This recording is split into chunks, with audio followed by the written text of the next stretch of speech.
The farm taught us the fundamentals of evasion. The box step, the ghost walk, the perfect gray man profile.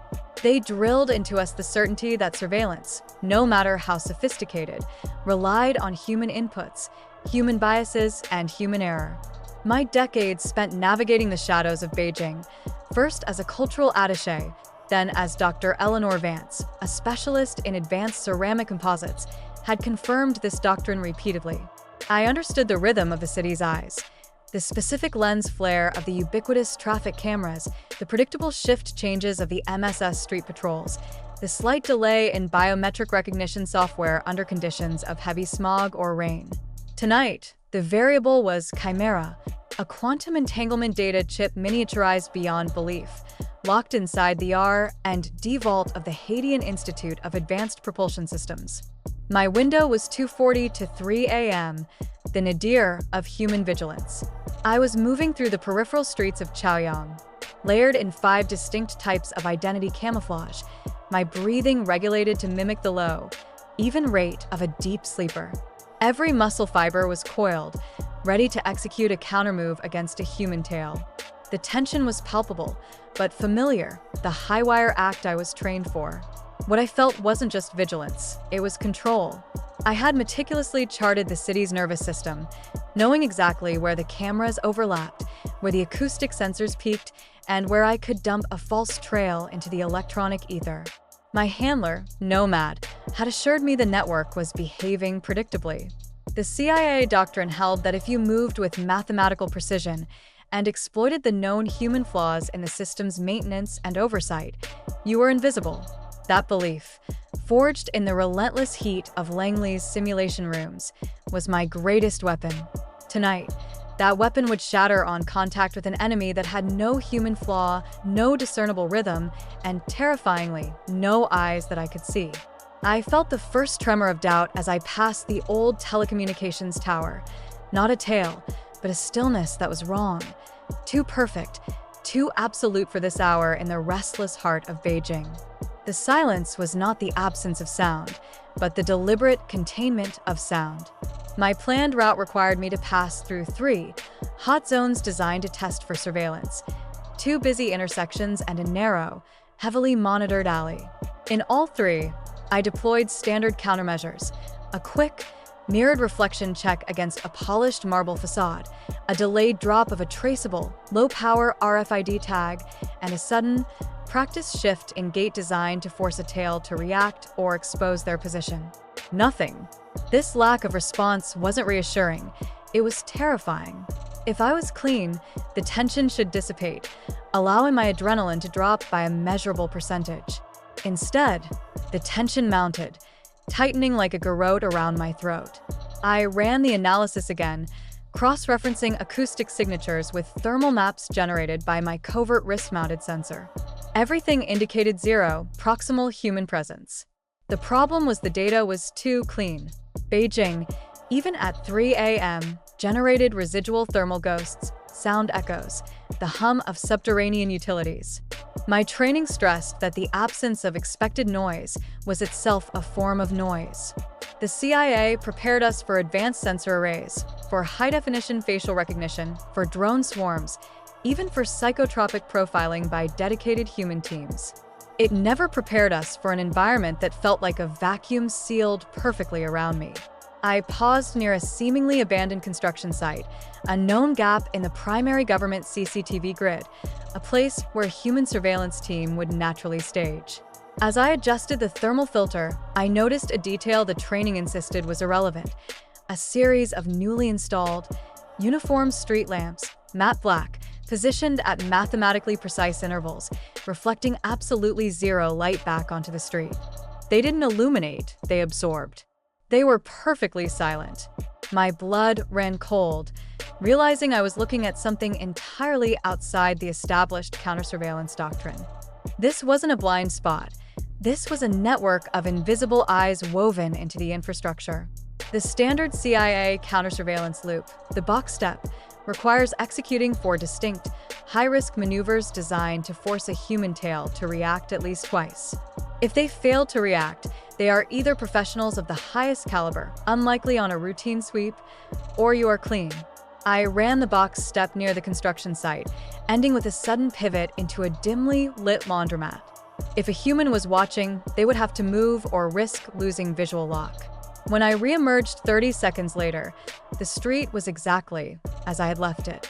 Not even a passing cyclist had moved into my area. I realized the profound error in my training. The doctrine was focused on defeating the human element of observation, the momentary distraction, the need for coffee, the physiological limitation of peripheral vision. This system had no limitations. I pulled up the schematics I had risked everything to obtain, the city's utility plans. The matte black lamps, I now realized, were not lamps at all. They were ambient power collection nodes, linked to small, localized 5G relays and equipped with highly sensitive, non-visible spectrum thermal sensors and ultrasonic acoustic mapping devices. They didn't transmit data the way traditional CCTV did. They were constantly analyzing, running predictive models on the kinetic energy, the thermal decay rate, and the specific sound profile of every object in their field. The failure of my training wasn't tactical, it was conceptual. The CIA had taught me to look for the stalker. The Chinese had programmed the pavement itself to watch me. The implication struck me with paralyzing force. The silence wasn't them failing to see me. The silence was the AI mesh confirming that I was exactly where its predictive algorithm said I should be. I was operating inside a mathematical certainty, and the city was waiting for the slightest deviation. The anomaly was terrifyingly simple. The system wasn't reactive, it was proactive.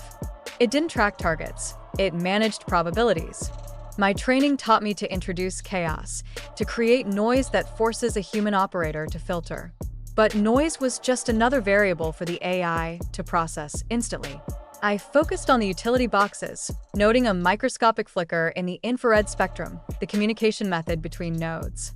They were operating in a decentralized, autonomous mesh, communicating not through traditional fiber optics, but through the highly regulated yet noisy ambient electrical grid itself, utilizing magnetic induction and low-level infrasound pulses, entirely beneath the detection threshold of my standard equipment. I named the network Cerberus in my head. My current path, designed to look random to a human analyst, was undoubtedly the safest path in Cerberus's estimation, the one with the fewest sensory gaps. This made me the most vulnerable. I had 30 minutes to pivot my entire entry plan.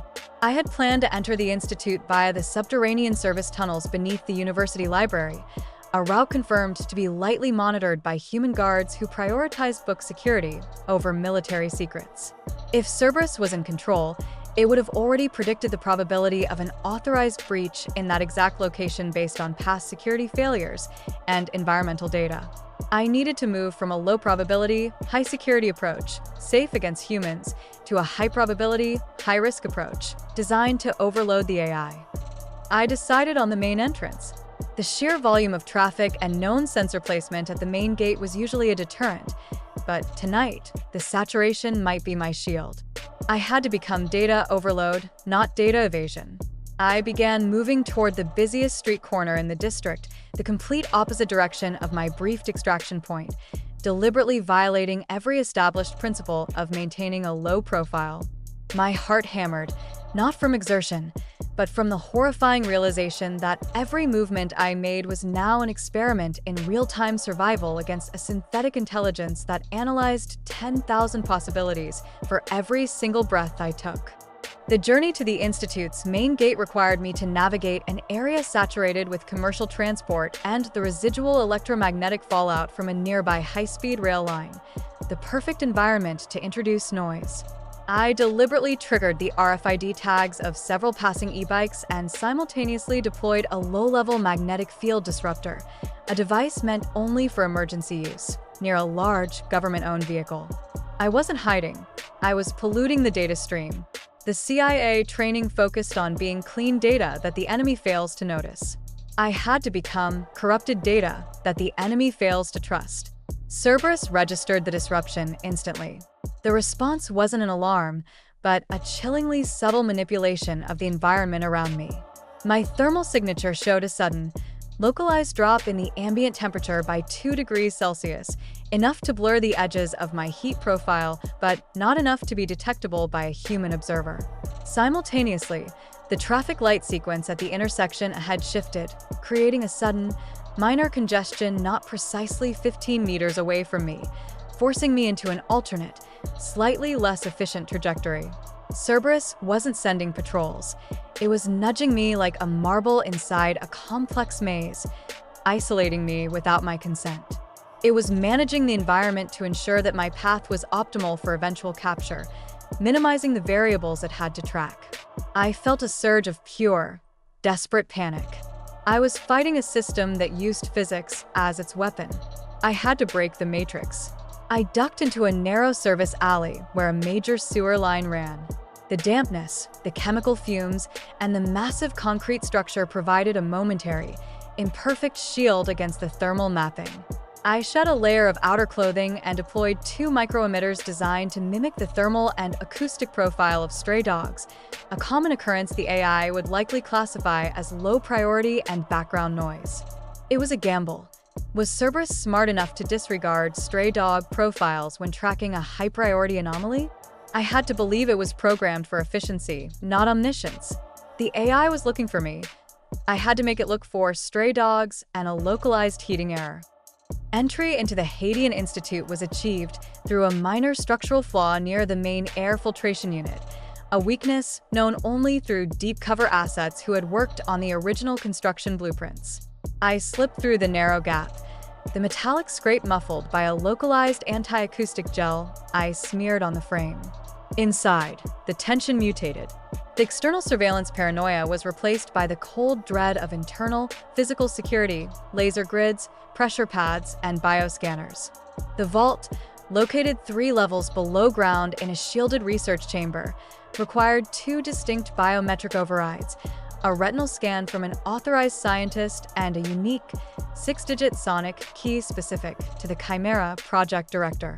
I had the retinal image stored on a contact lens and the sonic key recorded, ready to be played through a custom-made emitter.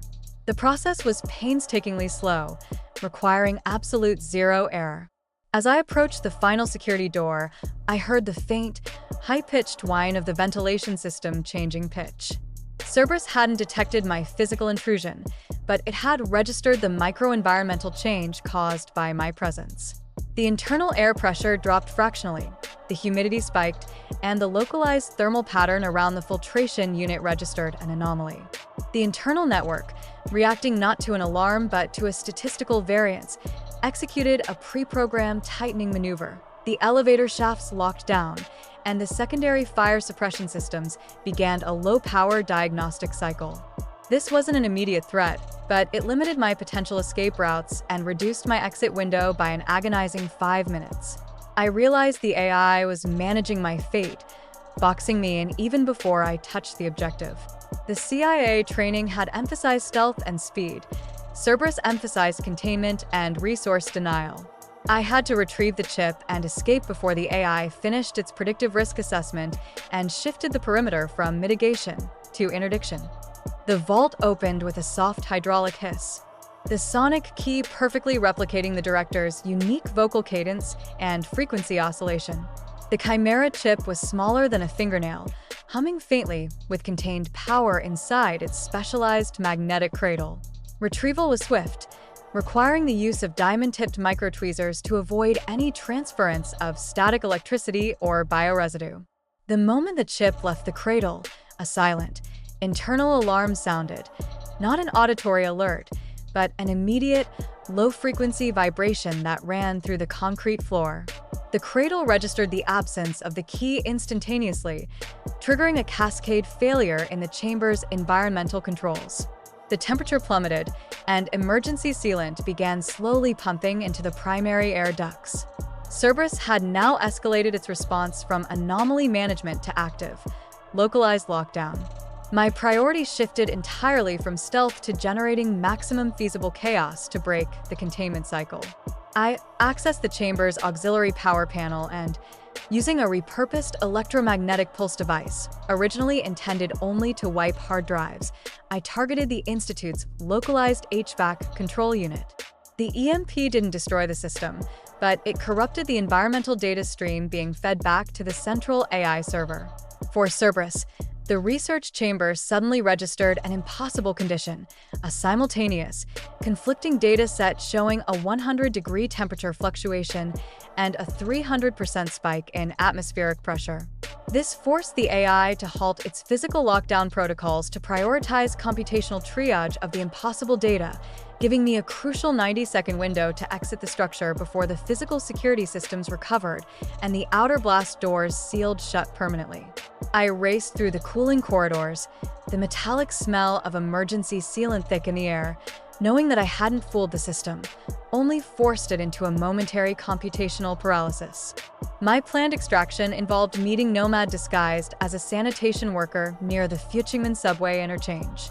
The route required traversing a complex network of utility tunnels, usually the safest path against ground patrols. But Cerberus had adapted. As I emerged from the maintenance access point, I saw the evidence of the AI's environmental control.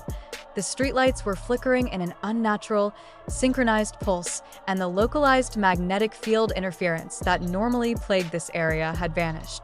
The AI was clearing the digital fog, optimizing its sensors for tracking my highly specific, localized thermal signature.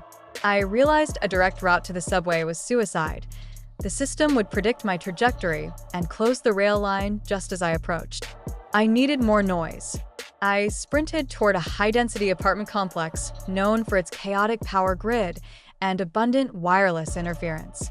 I scaled 3 stories of scaffolding, shedding the stray dog, thermal emitters, replacing them with a custom-built jamming device disguised as a common, overheating Wi-Fi router. I threw it onto the roof of the complex, broadcasting a massive, noisy torrent of encrypted, gibberish data onto the ambient network. The effect was immediate. The synchronized streetlights went dark, plunging the immediate area into a chaotic, sensor-unfriendly shadow. Cerberus had to allocate processing power to neutralizing the massive data corruption. I knew this respite was temporary, perhaps 5 minutes, tops, before the AI quarantined the faulty nodes and re-established control. This fight wasn't about concealment anymore. It was about forcing the AI to chase phantom threats, buying myself the microseconds needed to cross the next threshold. I dropped down from the scaffolding, utilizing the brief darkness, and changed trajectory again, heading for the rail yard, knowing the dense metal structures and electrical interference of the trains were my only remaining ally. The rail yard was a symphony of chaos, sparking electrical lines, shifting metal, and the immense, rhythmic clang of coupling cars. The noise was overwhelming, both acoustically and electromagnetically. I ran between the stationary freight cars, the Chimera chip securely housed in a shielded pouch pinned beneath my sternum. The noise was so intense that my own sensors struggled to maintain spatial awareness, but this was deliberate. The sheer volume of metal and power lines created a Faraday cage effect, disrupting Cerberus's localized micropulse communication between nodes.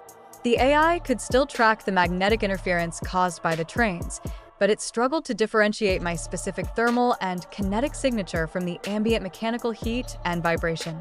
Yet the system was still fighting back. I noticed maintenance crews, human teams who had absolutely no business being here at this hour, moving with specific, deliberate slowness along a parallel track. They weren't looking at me. They were performing routine, scheduled track checks that subtly limited my mobility and forced me toward a specific exit point, a gate monitored by a high-definition thermal camera. Cerberus was using the human element as programmable chess pieces, directing them to create physical obstacles without ever alerting them to the actual target. I had to transmit my new extraction coordinates to Nomad, not the subway, but a high-speed freight train scheduled to depart for Tianjin in 6 minutes. I pulled out the final piece of technology, a quantum burst transmitter that would send a compressed data packet in a millisecond, but required me to be perfectly stationary for that duration. I chose the darkest spot between 2 enormous diesel engines, the magnetic field distortion at its peak. As I initiated the transmission, the maintenance crew, directed by the AI, paused their work exactly 50 feet away, their high-powered spotlights swinging toward my general direction, attracted not by sight, but by Cerberus's calculation of optimal human placement. I finished the transmission just as the spotlights hit the wall beside me. The data burst gone, the coordinates secured. I scrambled onto the outbound freight car, the noise of the engine drowning out the pounding of my heart. I made the rendezvous in Tianjin, emerging from the freight yard covered in grime and reeking of diesel and fear. Nomad was waiting, professional and silent, securing the Chimera chip instantly. The mission was technically a success. The asset was retrieved. But sitting in the sterile quiet of the debriefing center hours later, the victory felt hollow. My physical exhaustion was nothing compared to the profound, existential terror of facing Cerberus. I reported my findings: the autonomous mesh, the ambient communication, the use of predictive environmental manipulation instead of physical pursuit. The CIA analysts listened, their faces pale, realizing the entire foundation of modern human-centric espionage was now obsolete. The training, the years spent mastering the art of the human shadow, had failed because it assumed the stalker had eyes and a heart and limits. Cerberus had proven that the concept of stealth itself was dead when the city became the consciousness. I had spent my career evading the gaze of men. In Beijing, I was forced to evade the physics of the environment. The deepest scar wasn't the near capture or the adrenaline overload, but the profound psychological shift. I had won the battle by creating noise and chaos, but I knew the AI would learn from that anomaly instantly, adjusting its parameters, closing that exploitation vector permanently.